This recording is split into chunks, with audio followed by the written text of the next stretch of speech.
Arestado naman sa Taguig ang dalawang sangkot umano sa child pornography. Matagal nang iniimbestigahan ng FBI ang isa sa kanila dahil sa pagbebenta sa Amerika ng mga malalaswang litrato at video. At nakatutok si John Consulta.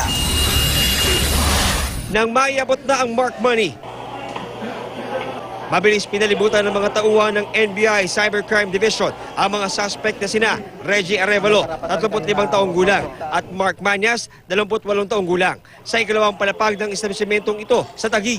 May karapatan kayo na huwag magsalita at ang mga sasabihin nyo ay maaaring gamitin laban sa inyo. Na-recover sa mga suspect ang 13,000 pesos na mark money at USB na naglalaman ng mga litrato at video ng mga bata na pinagagawa ng mga madalaswang bagay. Inirereto rin daw ang mga bata sa mga pedopilyang dayuhan para maabuso sa Pilipinas. Ayon sa NBI, matagal na raw target ng Federal Bureau of Investigation o FBI si Manyas na gumagamit ng isang account na nakapagbenta na ng maraming child porn materials sa Amerika. Hinikayat nila yung mga bata, babayaran nila mag-perform. Paminsan-minsan hindi alam nung magulang. Minsan-minsan din alam din ng magulang.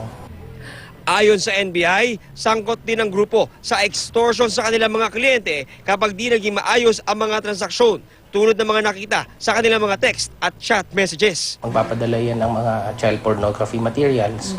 At yun nga, hikayatin nila na pumunta dito yung foreigner para sa sex tourism naman. Maringi tinanggi ng mga suspect ang aligasyon laban sa kanila. Ayun, dinipon ko lang. Ha?